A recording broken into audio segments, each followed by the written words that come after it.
The most important question from the top. Clara or Clara? Clara, thank you for asking. Okay. Perfect.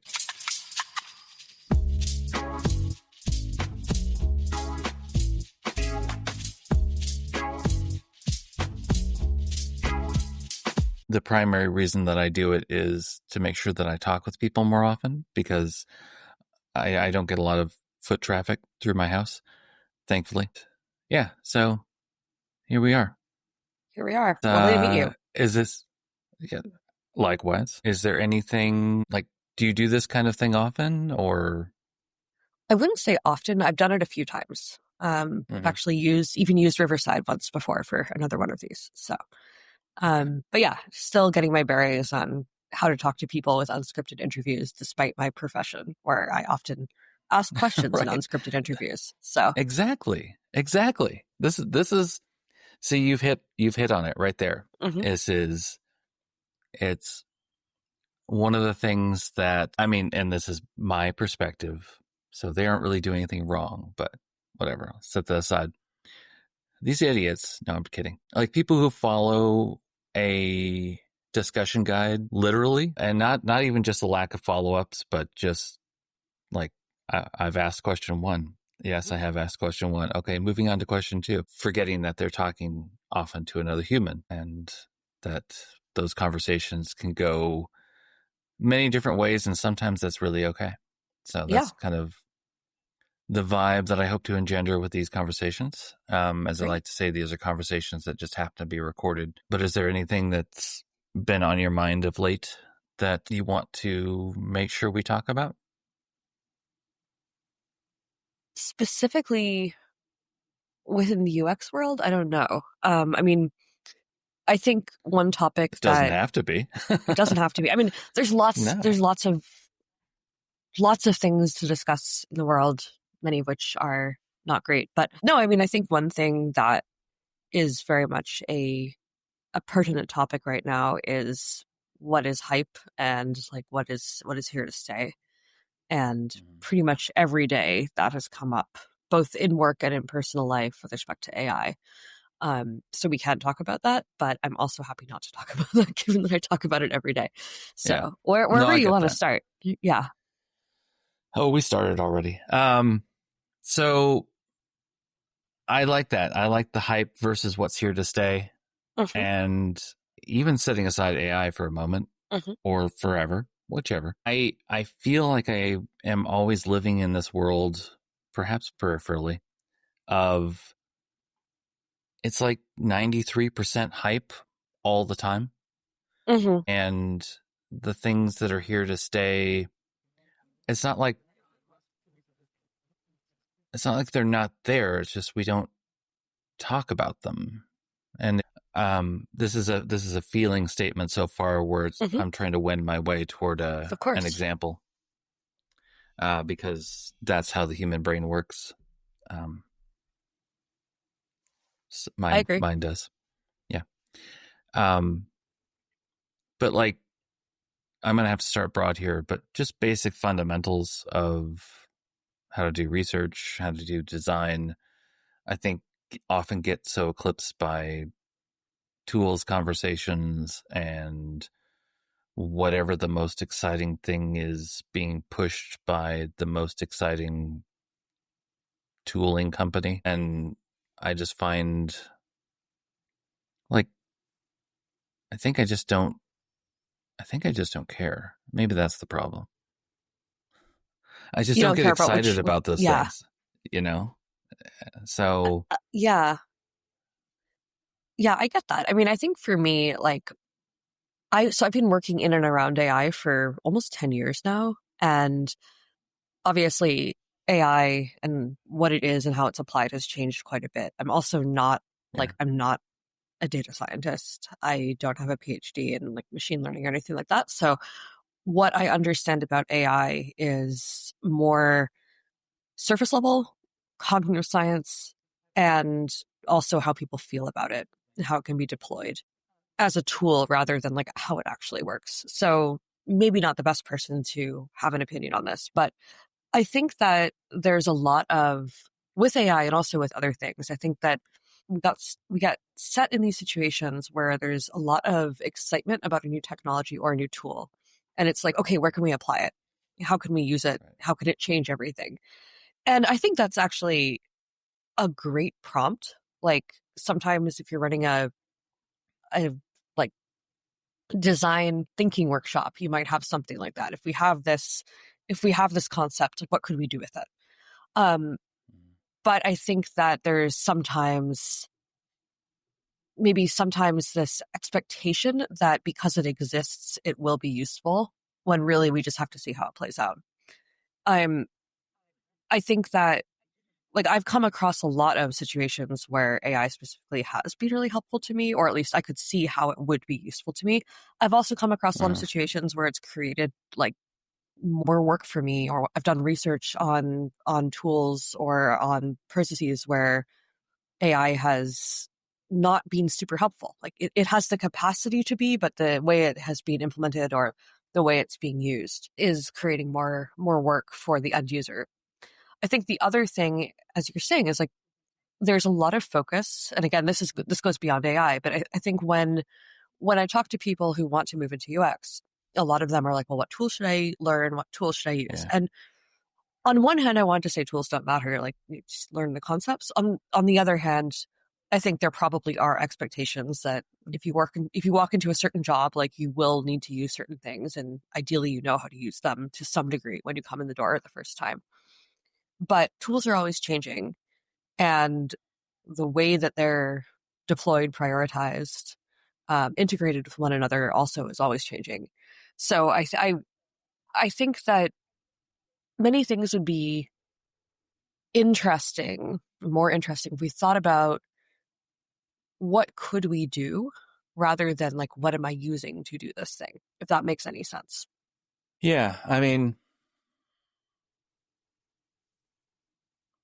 I'm gonna yes and I Mm-hmm. feel like this is Please. gonna sound like I'm disagreeing with you, but I'm not. No. Um, there is an aspect of what you're describing, I think, also that people who are getting into UX or even people who've been in it for a Mm-hmm. while, people who've been in product management, don't have a pausing to think of a nice way to say this, Go for it. don't have a robust understanding of problem definition. Mm-hmm. And so, like, partly what I hear when you say, what can this be used for, Mm-hmm. is it's a solution looking for a problem. And I think that there are definitely times when we should be thinking about that, Mm-hmm. especially something that exists that might be useful for other problems. Right. Um, but I also think like the trap that we generally are either fall into or pulled into is we've got this solution, whether the solution is a tool, whether the solution is something that was thought of by the CEO last night during dinner. Now go find a problem to apply it to Right. rather than let us survey the land and see what problems there are and which ones we think we want to try and solve. I think that happens, but I don't think it happens as much because it's too vague. Mm-hmm. Um, and it's so much easier to start with the solution and hope for the best, aka every startup ever, rather than doing the grunt work of understanding the system within which you're trying to accomplish something. Yeah. I see what you mean, and I don't think that's a disagreement at all. I'm So most of my work has been in enterprise, and I think enterprise, Uh-huh. or at least certain flavors of enterprise, have been different in that often, first of all, often technology in and of itself is not the point of whatever it is that you're building.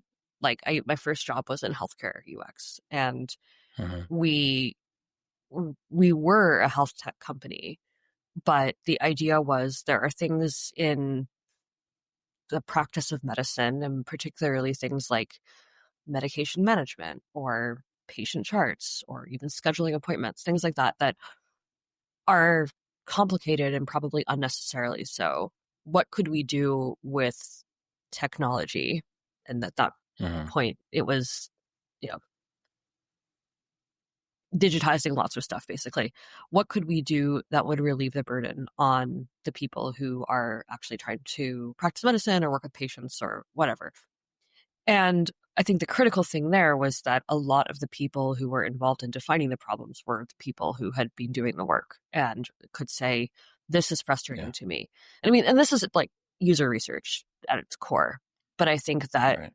I think it's really important to start as early as possible by listening to the problems that are emerging around you, ideally working with people who have experienced those problems firsthand, and saying openly, like, what is it that we can do, rather than, okay, we have this tool or we have this technology, let's figure out how it can transform or disrupt an industry.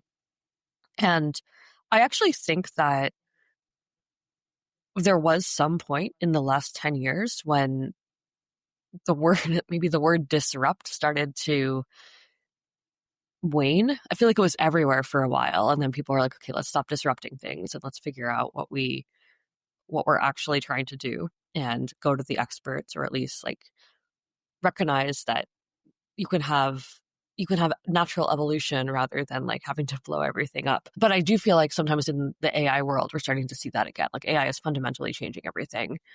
I'm It's interesting because like in healthcare specifically, and again, this is not really my area of expertise at all. It's just something I'm interested in.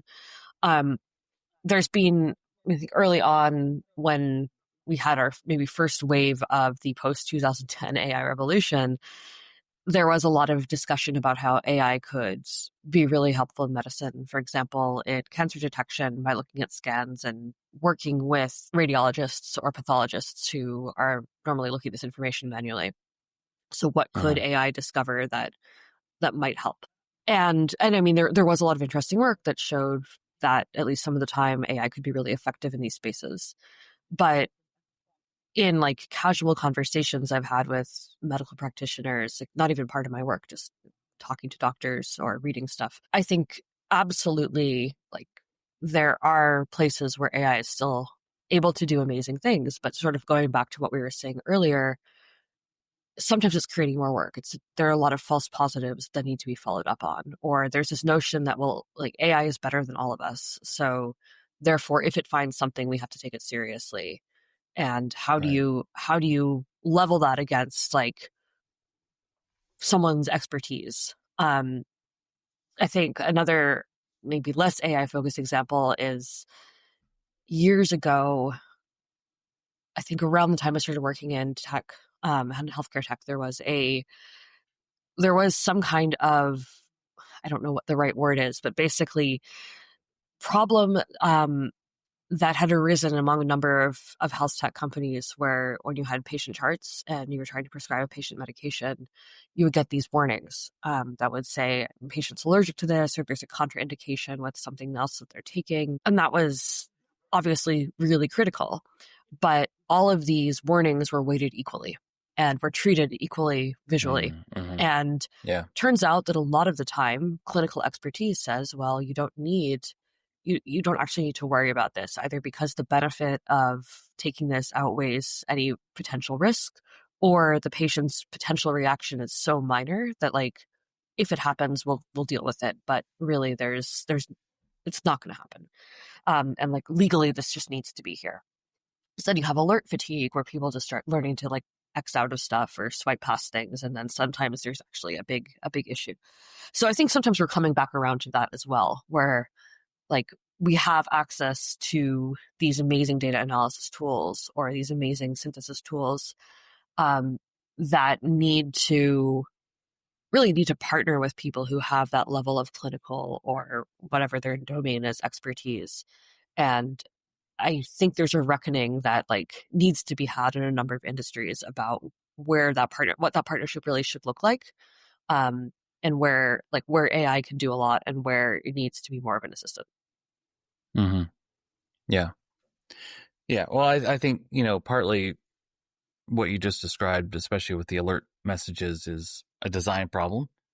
Hmm. Um, in the sense of those designers designed incorrectly for whatever reason. Hmm. There are lots of reasons that it could lead to that they don't have a lot of control over. Hmm. Um, and I'm casting a wide net on design. It could have just been engineers, whatever. But yeah, people who choose for a thing to be a certain way. Hmm. That's my widest net on that one. Um, but again, it kind of goes back to like we've got this new shiny thing that's going to solve everything, and everyone's told to use it. Everyone's told to trust it, and so very often they do, and they shouldn't. Hmm. But they don't. One, like they might be not be in a position to know any better, and two, they might be in a position to know better and have no recourse around the system that they've been thrust into. Um, and I think that again, I keep I know why this is on my mind lately because I've been like reviewing past work of mine Hmm. uh, over the past number of years. And somebody asked me a question yesterday, and I had to like stop and really think about it. Of basically, the question was around how within working with scientists, working with physicians, like how do you drive successful outcomes when these people are often consider themselves experts in every domain, not just the Hmm. domain that in which they went to school and practice. And I was thinking about all my interactions, and I was like, I don't do it very well, honestly, because I don't have um, the equity, I guess, within that system to have enough weight to throw around to say, listen, Doctor So and So, Hmm. you may know a lot about oncology, but you don't know shit about designing software. Just let it go, okay? Um, not a real conversation, promise. It's just this everyone gets excited about this thing, and Hmm. it's like, okay, we have to traipse after this thing, and then we have to wait for that to burn Hmm. itself out, and then we can go back to try. Oh, but there's a new thing to trade. Okay, well, all right, here we go. And I guess I'm trying not to be a curmudgeon about it, even though it comes so naturally. But like I see some things that the AI stuff is pretty good at, Yeah. you know. But I still would be super hesitant to dump a bunch of transcripts from interviews into it and say, "Tell me what happened. Hmm. What's important." I don't I know. think that the I guess way, I'm just oh, still go ahead, sorry. struggling with this stuff. I guess I'm still just struggling with this to find any of it really reliable, especially with the costs involved Hmm. or associated. So anyway, that's all. No, these are great questions and great points. I think that for me, the way that I've used it and in my research, the way that we've sort of seen it be most successful, and I'll say as well that like my research is limited primarily to designers and developers, so people who are using tools for design work, for AI powered stuff, for design work, development work. And that can extend to people who are not necessarily experts in either space, but for whatever reason need to design a UI or Right. implement something. Um, but I think that we've talked a lot about the model of like an intern or an assistant where the human still needs to be in the driver's seat, but there are certain things that you can automate away. Um, I mean, I'm like not super detail oriented. And tools, I mean, even like going outside of the design domain, like spell check for me is wonderful because there's lots of stuff that I would spell incorrectly if I didn't have it. I make typos all the time. Um, and stuff like that. I mean, these kinds of automations have really been transformative for a lot of people. Um, Mhm.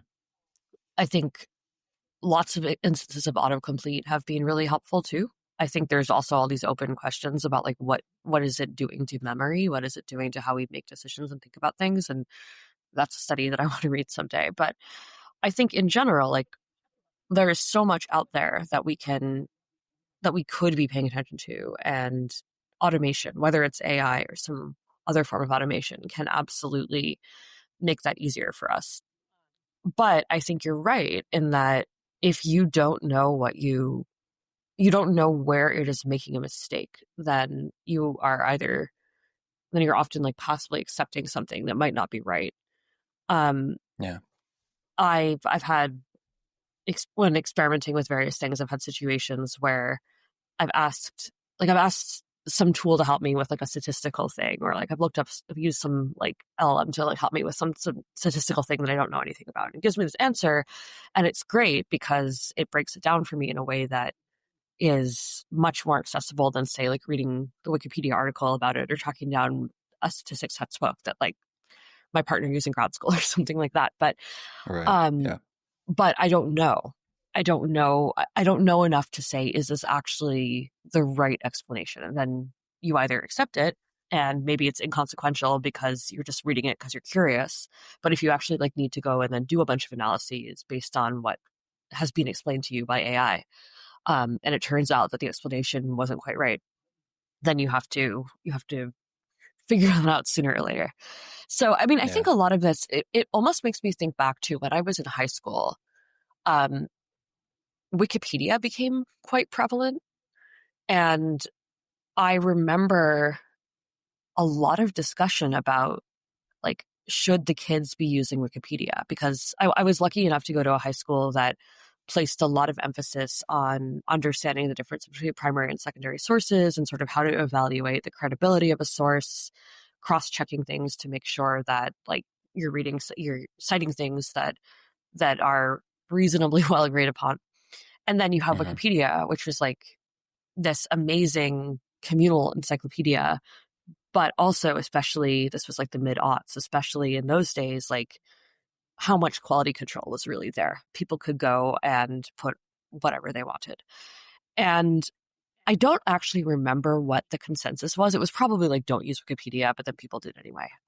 But it did make me Right. think a lot about like, what were the heuristics that we sort of implicitly had to put in place to evaluate whether these kinds of things were reasonable or not. I remember I wrote a term paper on some like really obscure subject in linguistics that was interesting to me at the time.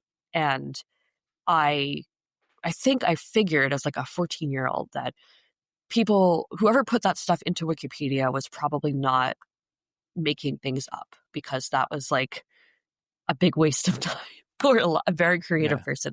Yeah. And I think I use like the citations that I found in those articles as my starting points. And I would go like read those books or whatever, or read the websites where the citations were coming from. But I remember there was like a whole framework that we sort of had to adopt around this in terms of how do you trust the credibility and how do you verify that this is accurate information. And even in some ways, like developing a new type of like source evaluation, compared to the Hmm. primary and secondary stuff that we had been taught. So part of me wonders, like, how is that going to shape how people think about information going forward, and in this world where we have access to even more that can be broken down in basically any way that you could conceive of and help you learn however you like. I I'm not a teacher, but I have friends who are, both at anywhere between the elementary and graduate school levels, and I think that absolutely this is a question that's coming up in their work a lot as well. Like, how do you? It's not like how do you remove some of these tools from the classroom, because they're not. That's very difficult and may be counterproductive. But given that they are there, how do you train people to work with them in a way where they can they can assess the validity of what they're reading. So Hmm. I think this is all to say that like TLDR, technology is great. Sometimes sometimes it changes how we need to think about the information or whatever it is that we're doing with it. And that requires critical thinking skills that are not unrelated to ones that we had to use before, but maybe require them to be applied in a new way. Mm. Yeah, it sounds like you went to a weird high school. Yeah, it was a good Like what you place for me, I described think. doesn't sound typical. Yeah, I mean, I was fortunate to have a good high school education. I grew up in Boston and I went to a school there that placed a lot of, well, a lot of emphasis Hmm. on like critical thinking and how to write, how to read a variety of sources, a variety of perspectives. I think we had some really interesting classes. We had, I'm trying to remember some of my, I think I was able to take like a course or as a paired course where it was like a semester of the history of India and also literature of India that we took together. Uh-huh. I took another class on the history of Latin America. I took a class on genocide. Yeah. And then we had like expository writing, which I think was when I wrote the linguistics thing. But Hmm. yeah, it was a lot of cool stuff. Some of it was definitely stressful at the time, but looking back, I'm very grateful for that. Yeah. And I said weird brackets appreciative. Oh, yeah. No, no, I got you. I Because got you. I also went to a weird high school, and yeah, you didn't have to go to class if you didn't want to, um, which Yeah. I I took grew me up a while to around figure out. So, we definitely, yeah. I didn't go to an alternative school, but I knew a lot of people who did. Yeah, where you have like class optional or you learn, you, you sort of design your own coursework, Hmm. whatever that Yeah. looks like. That's cool. Yeah. And then you find out, like, oh, I didn't go to class and I failed, and you're going to kick me out. Oh, no. But, I mean, that's the whiplash of going from a school that was put in what was originally built as a prison and rigid structure into something where it's like, hey, you're 14 and a half. You don't even have to stay on campus if you don't want to. Go wander. Where did you grow up? Anchorage. Oh, wow. Okay. So very, very different, probably. Yeah. Well, I mean, Anchorage is a city.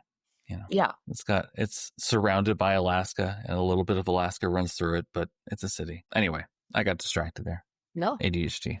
That'll do it you're to all you. good. The Wikipedia example that you gave, I think, is a really good one because, you know, you're right. We are, what, in the 25th year or 24th year, whatever it is, of Wikipedia. I can't remember how long it's been Hmm. around. I Uh, don't know. Look it up. when it's been, I think, in wider adoption, right?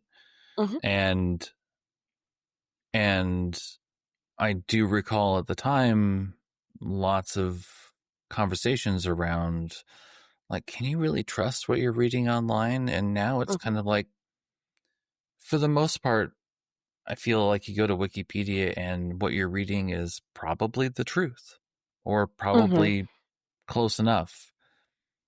But I also think, like, the things that are not more ephemeral or more about people, the things Hmm. that are more about things that have happened and stuff that exists, they tend to, at this point, have that robust and sorted, sourced, Hmm. cited. There we go. Robust and cited information on it.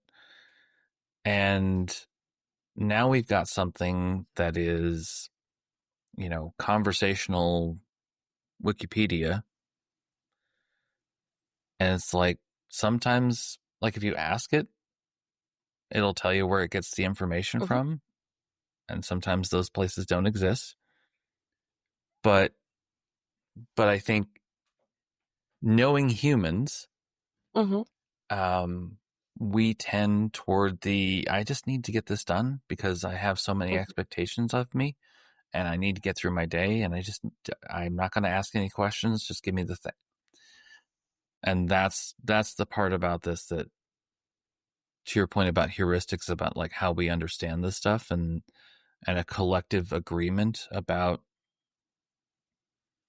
you know, trust but verify rather than just Hmm. trust. Hmm. those are the things where I think we're going to go through a lot of, assuming the bubble doesn't burst and everything Hmm. burns to the ground, metaphorically, hopefully. Once we go through these growing pains, like, one, how do we get through it with less pain? And Hmm. two, I wonder what that's going to look like and what things are being done now to channel us toward that path. Like, I don't Yeah. know. I don't know if anything. I'm sure things are being done, but I don't know what they are. I mean, I don't know either. I think that with Wikipedia and other of these online repositories that we have, I mean, there's certainly bias there as well. And I think that Mm-hmm. I mean, as you say, I think there's certain things that are probably, I don't know. I'm not an expert in any of these areas, but I imagine that there are certain things that are less controversial, or like if you have a Wikipedia article that recaps a book, um, that's something that the plot of a story that's probably easy enough to verify.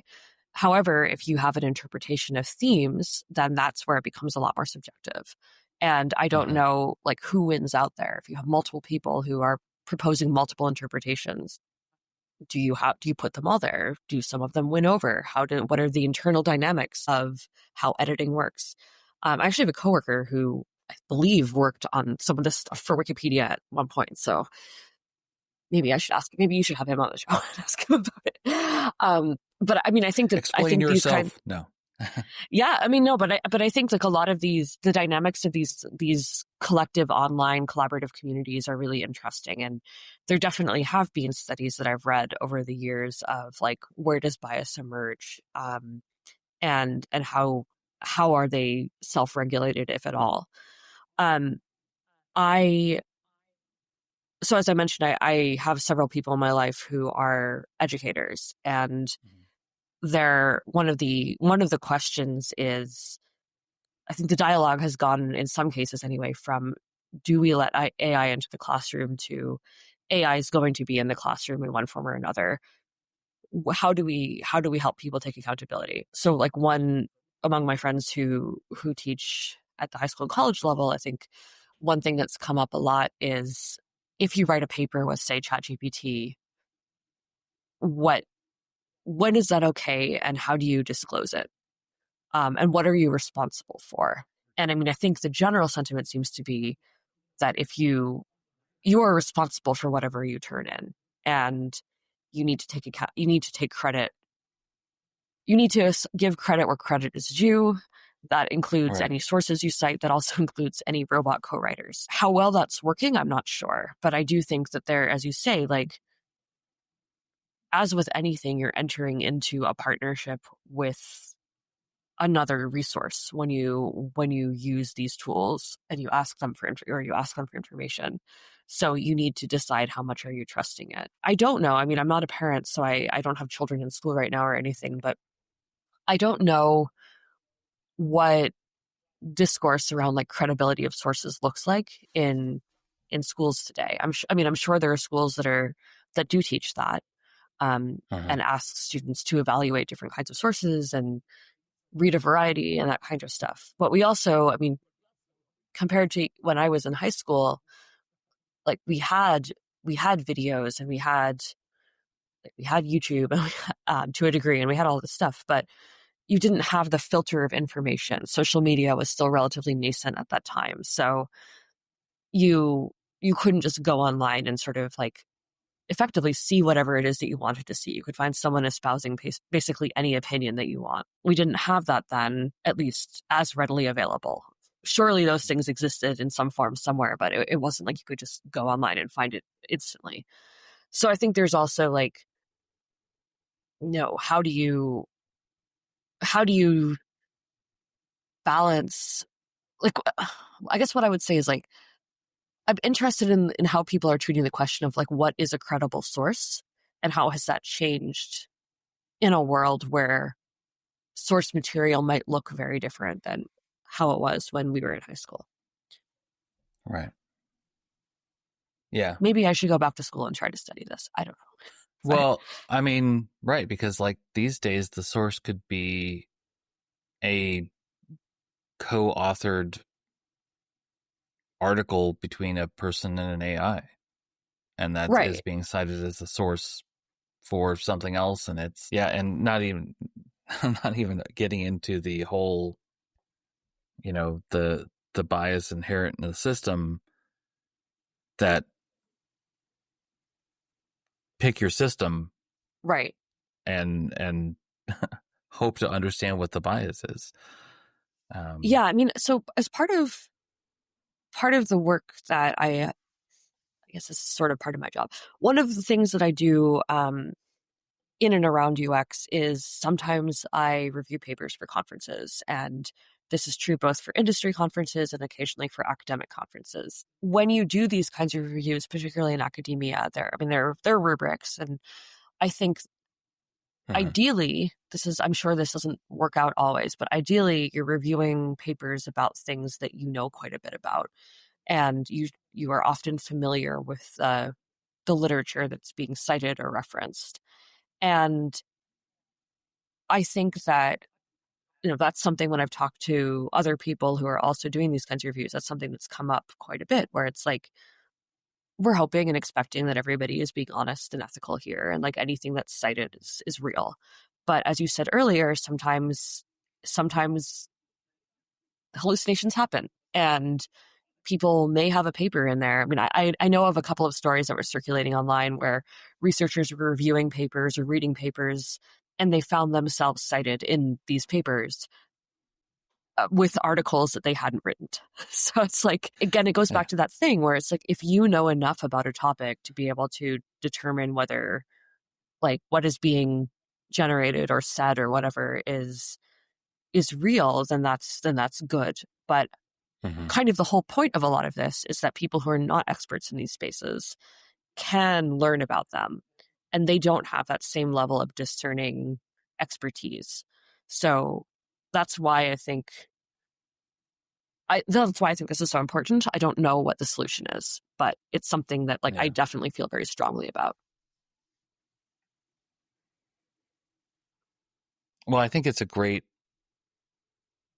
rationale for not getting rid of your researchers like so many idiot companies have done over the past few years. They'll see.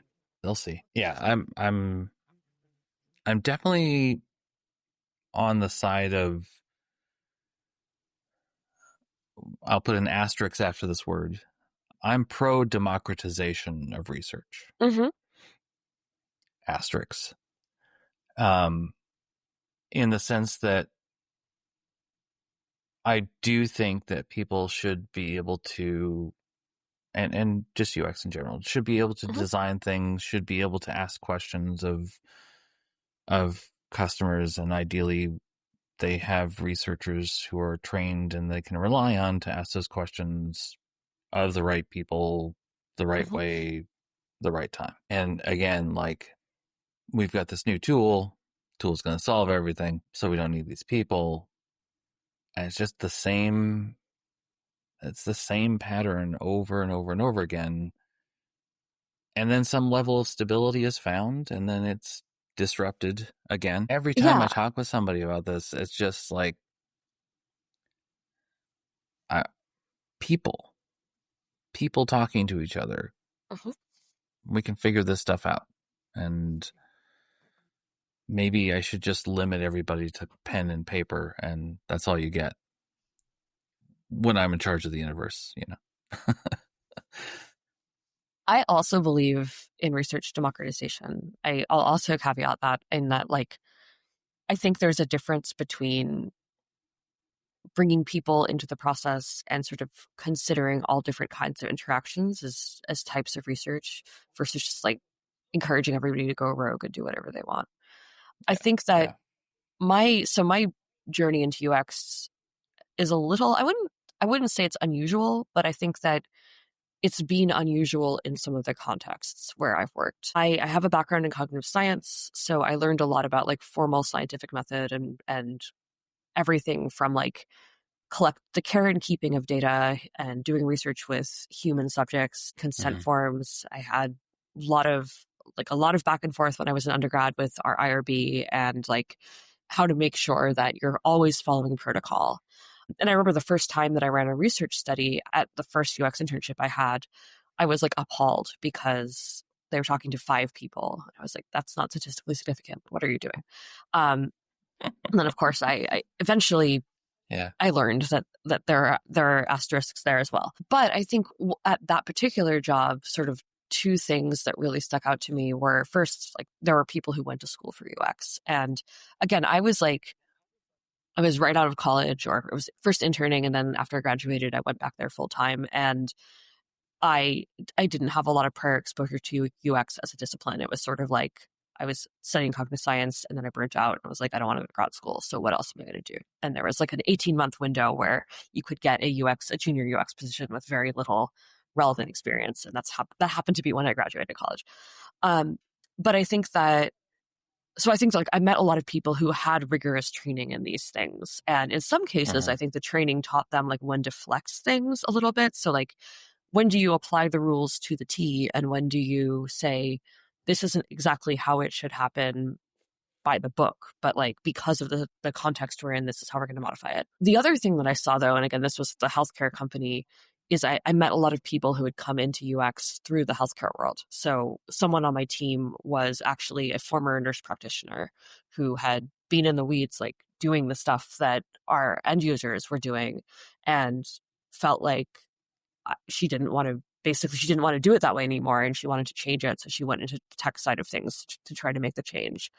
And I think that like, to me, that really stuck out as like, it's really important to have people with that kind of background to be part of the process. And even if they're not like, they can't like write a perfect script, as you said. I mean, hopefully they'll learn how to do it over time. But even if they're not writing a perfect script, Yeah. like, they know what follow-up questions to use because they understand the material in a way that someone like me wouldn't. I also went to, and then later on, and it's sort of since I've been in the healthcare, since I was at the healthcare company, a lot of my work has revolved around designers and especially developers. And working on developer tools with developers is always an interesting experience because the people that you're designing or building or researching for are similar to the people who are actually working on the product with you.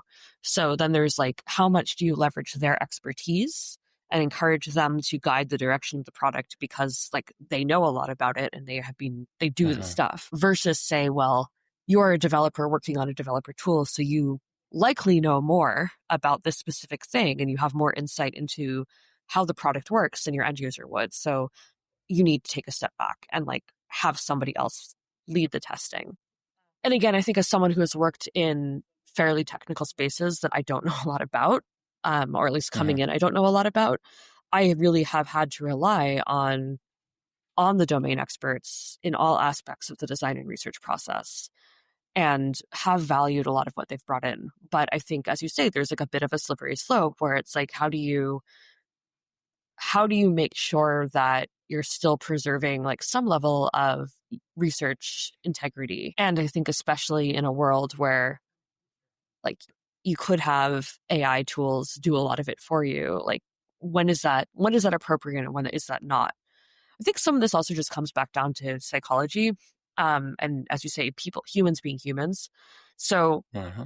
one trend that I've heard about in some job hunting spaces, in recruiting spaces, is that people will have their first interview with an AI because it's easier. You can have a human like AI do the initial screening.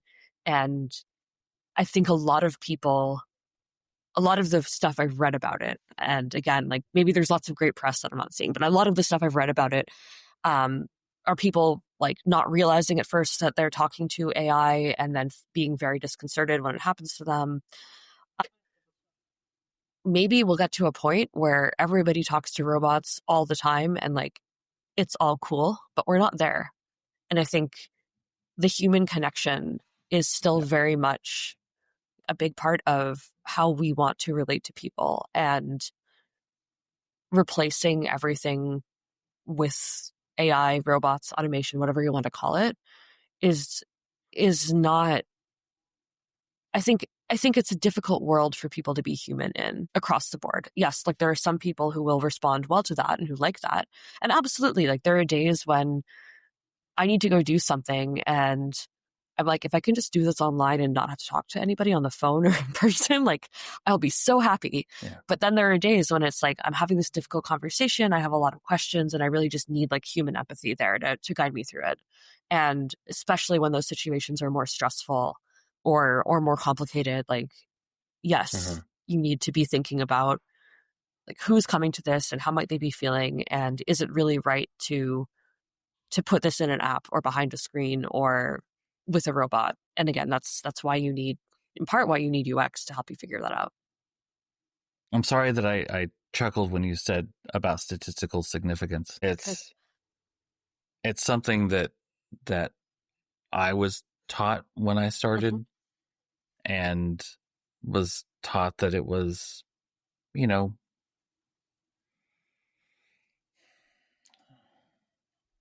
relatively important, but also, I quickly understood that everybody wants statistical significance, but no one wants to pay for a p-value of 0.001. And it's because it's Yeah, just not in the budget, right? that makes No, sense. we can't go talk to 1,056 people. You can have five. Five's Mhm. good. Let's go talk to five. We still got our statistical significance, though, right? No, you don't. You don't. I think it goes both ways, though. Like, I think that I agree with you that I think people, to get real statistical significance, yes, sometimes that's an uphill battle because people don't, yeah, it's expensive. But at the same time, I think that talking to 1,056 people is often not a good use of time, statistical significance or Yeah, otherwise. And I think that same. Yeah. going after that sort of suggests a lack of understanding of what we're trying to do here and what the best way um, to answer those questions are. And that's absolutely like not on you or your theoretical example. I think No, it's no, just no. that, I get it. Yeah, yeah. but I think it points to like maybe a lack of understanding of like what is good enough. And I mean, this is like another pet topic I have that I'll just babble about for a second. But I think that there's a lot of discourse around like what is good enough research, what is good enough design. And I think that one thing I mentioned earlier that like I have a little bit of an atypical background when it comes to UX in some of the places I've worked. And I think one thing as I've like many, many, many people, both personally and professionally in my life, come from academia. Um, and even though I didn't go to grad school, I am going to have a deep appreciation for what it takes to get a PhD and to be in that space and to really be a specialist in something. I think for some people who come from that space and then go into industry, and especially if like they're going into a UX role, you're going from like needing precision and having like those peer reviewed papers and having dissertation, dissertation committees who will hone in on the tiniest things to a PM who's just like, does the number go up or down? And does that represent revenue gain or loss? And Right. that is, and to make the kinds of decisions that will answer those questions are very, very different than like the kinds of decisions you would need to make in order to prove a new theorem or really contribute to your field. Um, So I think like getting around that mental model switch can be really challenging for some people. Some people are great and they embrace it and they're so happy Yeah. to be out of that world or they just want to try something new. But I think for other people, sort of making that leap, or even for people who like have a certain concept of what research is, and of course, like it is about statistical significance, it's about precision, and it's only about quant data. Like don't give me any quotes, just show me numbers. Like I think that there's a little bit of a disconnect about like why are we here and what are we doing and what Mhm. value does it bring? And in general, like I'm an advocate of trying to educate on that. On the other hand, I also believe that like sometimes you just have to show and people will believe it when they see it. Yeah. One of the things that we've talked about a lot, so I worked at a startup at one point, and then my current role, this is something that started to come up more. It's just like, what does it take to make a go no go decision? And what is the minimum signal that you need in order to decide whether or not something is worth pursuing? And Mhm. there are lots of great frameworks out there. There's like the Heart framework that I think lots of is in lots of places online. I can share it if you want. There's also like this framework that I talk about way too much by a guy named Heilmeyer, who was an inventor in the mid 20th century and like proposed a list of questions you should answer before you start any project, including like what are the midterm and final exams to show that like you're successful. But I think that Mhm. distilling a lot of big product development and research questions down to these signals and then go no go gates is something that I would love to see more of, because I think that it helps teams sort of rally around what is the minimum thing that we need to understand. And sometimes I think it takes the question away from like statistical significance or other terms that people are familiar with and then comfortable with, but as you say, like maybe difficult to actually achieve. Mhm. Sorry, that's my soapbox. I have a lot to say about that, but I Oh, will hold back. this is I mean, this is a soapbox friendly space, and frankly, I'm glad to take a break from it and let someone else stand on the box. So, um, yeah, I don't know. I know it's cynicism, but you say go no go, and Hmm. my initial reaction was like, and I'm not trying to correct you, but like, what's in Yeah. my head of, don't you actually mean go? Because it was already decided that we're going to do it, and so we need to. Well, that's the I problem. think, yeah, I think that there's that's like the sunk exactly it. cost piece Like, that yeah, yeah, I mean, so like in my time in the startup world, I, and I mean, I lived in San Francisco for a long time. So I also just saw this like around me. Um, when I think in like a lot of the meetups I went to, that you have to balance, like we spent a lot of time doing this thing. And of course we want it to work, but even if it doesn't work, like we still did it and we should do something with it versus like, no, we just need to, yeah, reverse yeah. course or try something new. And I mean, I think that there's a lot of privilege in being able to choose go no go, make go no go decisions. I think that certainly there are places like bigger companies, or maybe it's easier to do that because of the resources you have access to. But I also think that Maybe. if you build a culture of sort of like an experimentation driven culture early on, and you say, we're going to define some gates where we decide, do we go in this direction or do we go in this other direction? And then Hmm. maybe that's more of like your go no go as a go Yeah, thing. But basically, if you're setting up those decision trees or check-in points earlier, then maybe that can help steer away from situations where there's a sunk cost fallacy. hmm, yeah, yeah. I think one of the things that I've asked of people in like job interviews or Hmm. if they're my client is, some variation of the question of to what extent does research drive the product roadmap, Yeah. um, to where we're doing exploration that precedes decisions to even consider a time when we'd have a go no go Hmm. discussion. I know that it happens, and I know that for almost everybody it's haphazard because of how the systems are built for them within which they work, of like how they're incentivized, Hmm. what they're told their parameters are. I'm thinking of product management in this case, that they just don't have a lot of time, they don't get a lot of support. Uh, they're told to make decisions, to ship, et cetera, et cetera. And there's just not a lot of, there's not enough, oh God, what's the term?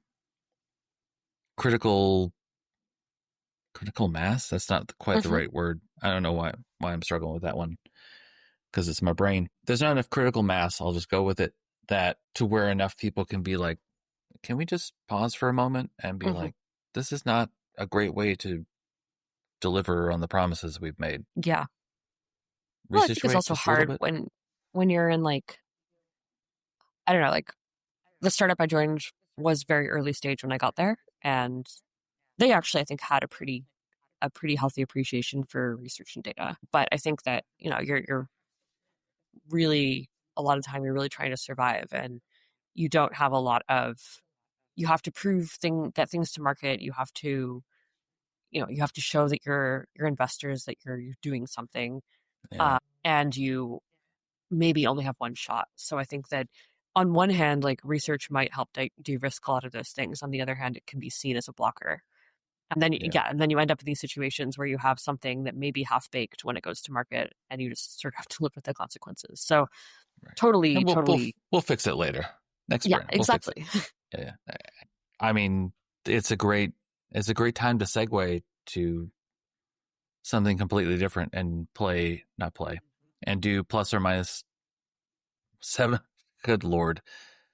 I think I have a Seven migraine. plus or I can't minus speak two. today. Yeah, 7 plus or minus 2 questions. sure, sounds Um, great. because it makes me laugh. Of course, And everyone knows that the correct number for anything is between 5 and 9. Apparently. In all situations unless it's ever. 42. But yes. Yeah. Oh, right. Right. There's some edge cases. No, I'll stop. All right, question number 1. Ready? Hmm. What's something that you did recently that went really well? And there's no guide rails on this. It could be personal, professional. You can be like, I don't want to answer that question. That's dumb, Matthew. Stop Oh talking. no, it's a good Like, question. I'm just trying no to think barriers about here. what really well means. One of my hobbies, um, and let's put emphasis on the word hobby here, it's not really a Okay. skill, is that I do like amateur silversmithing. So it's like carving metal and soldering and stuff like that, and then trying to make it into jewelry. And I feel like I'm finally getting over my fear of soldering. So for me, that's an accomplishment, Excellent. even if the stuff I'm making doesn't look great yet. Yeah. I mean, how long have you been doing that? Like on and off for a couple of years. But there's something about I also tried glass blowing at one point, and in both cases, like I don't know if you have experience with either, but you basically have this moment when like something is going to melt and it needs to melt, but it can't melt too much. Otherwise you mess it up and you have to like catch that moment. And both of those things make me super, super stressed, but I'm getting over it. It's getting better. It's going well. So That's great. That's yeah. great. What kind of stuff are you making? I made some jewelry for the most part. I like rings, earrings. I'm working on a necklace right now. One cool thing is, so I live in New York, and there are like there are a bunch of streets where the all the buildings are like full of jewelers. You can have people who are like actually making jewelry. You also have people who like sell stones or sell metal or sell jewelry supplies.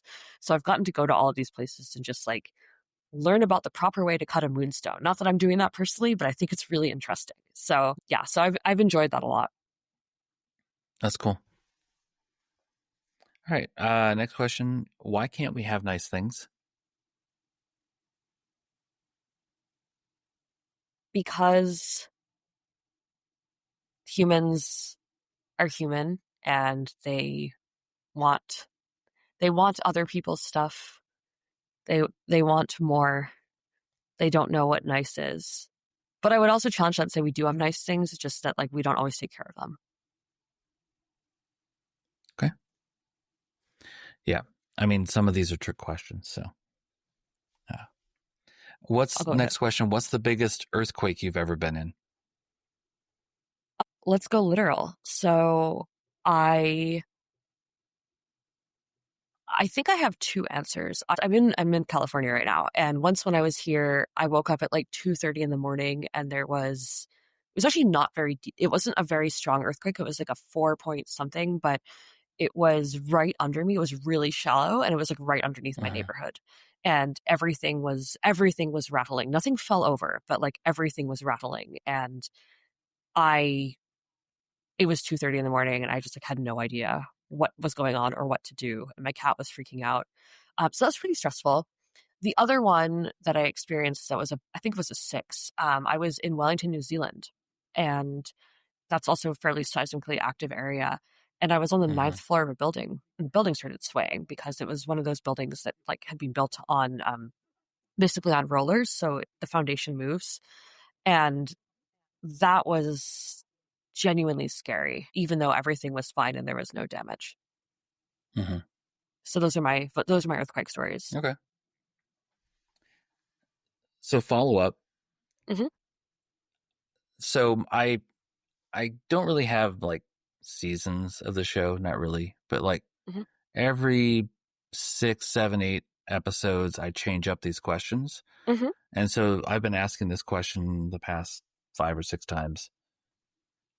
I think everybody but one had that reaction that you just had of some version of, let's go with literal. And I'm wondering what it is about the question that might influence someone to say Matthew's asking about metaphorical earthquakes. Well, I guess my question would If be, that's the right read. if the people, so my first question would be, have those people lived or spent time in seismically active zones? Because until I was 24, like I moved to California when I was 24, and I grew up on the East Coast, which is not a particularly seismically active or seismically interesting. Mm-hmm. Maybe it's seismically interesting, but there are no like super active fault lines out there. And the ones that are out there are much less exciting than the ones out west. So I think if you had asked me that question then, I might have just said, well, I haven't been in an earthquake. So therefore, I'm going to go with the metaphorical answer. Right. So Okay. I'm curious about what your take is on the people you've been asking this question to. Well, I think one, to be like extraordinarily meta about this, like this is a really good, I mean, essentially this is a survey, right? Like, Mm-hmm. I mean these as fun questions to prompt a conversation, but it's essentially a survey question. And I think it's a really good object lesson for why you need to test your survey questions before you send them out broadly. Mm-hmm. Because of this right here, where when I first wrote this, I was thinking in terms of, not that I actually thought, oh, everybody's been in an earthquake. Like I didn't have that conscious thought, Mm-hmm. but I thought, what other questions could I ask? And I had been thinking about earthquakes. I was like, oh, I'll ask about earthquakes. That's fine. But it really does underscore to me, like, if you had gone metaphorical, great Mm-hmm. answer. Doesn't matter, or it's okay either way. Is what I mean. Um, but this one in particular, I've just really noticed, like, I'm getting a little bit like, how do you mean? Like, Mm-hmm. and so I'm just having that again, like it's why it's good to test your questions before sending it out to hopefully Definitely. Yeah, definitely. 1,056 people. Exactly. That's a Love to pilot a callback. survey. That's a callback. That is a Yeah. callback. I got you. I got you. Yeah. Yeah. So anyway, that's all. Those are my little All girls. right. Well, let's go to the next well thought Mm-hmm. about question. What's the best road trip you've ever taken?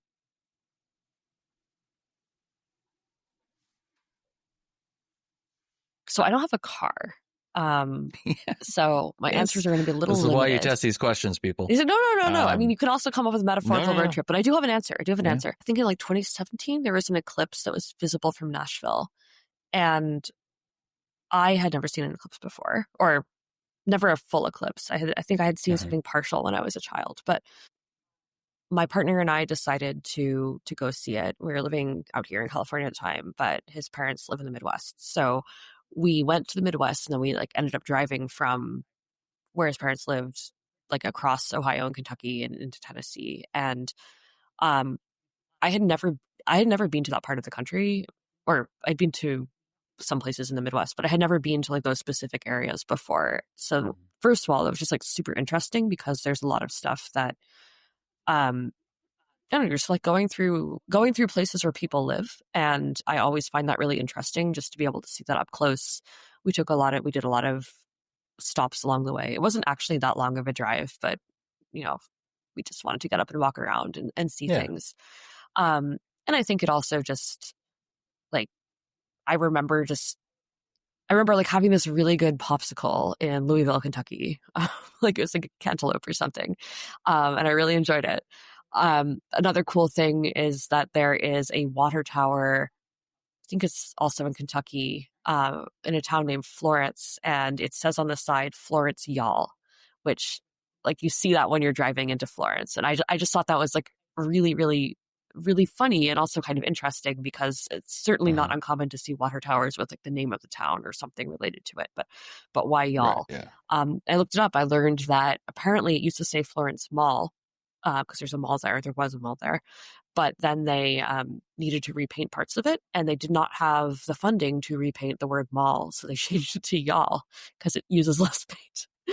I don't know. And then, I mean, and then the end of all of this, like, I went to Nashville for the first time and I saw an eclipse and I ate Uh-huh. tomato ice cream, and that was all of that was great. So, just interesting things, interesting people, good food, yeah, fun stuff, Excellent. cool solar Awesome. things. Great. I'm trying to resist asking the pedantic question of, and I'm not going to because I'm doing it. Did they have enough funding to put a comma between Florence and y'all, or was it just No, but they Florence have y'all? a it's just Florence. Well, it's like Florence. I believe it's Florence on top and then y'all beneath. But there is an Okay. apostrophe between the Y and the A in y'all. All right. Well, at least we've got some punctuation there. Um, at least we had enough in the budget for an apostrophe. Um, all right. Last question. Hmm. Imagine that it's a year from now. Hmm. What do you hope to not be carrying anymore? I mean, I think I always hope to be less anxious. Like, I am an extremely anxious person about many things. Some of those things are internal, some of them are extrinsic. So probably hope to be carrying less metaphoric anxiety. Yeah, I think I can just say that. Okay. Maybe be less anxious in the future. May the world be a better place. Yes, please. All right. Let's stop talking.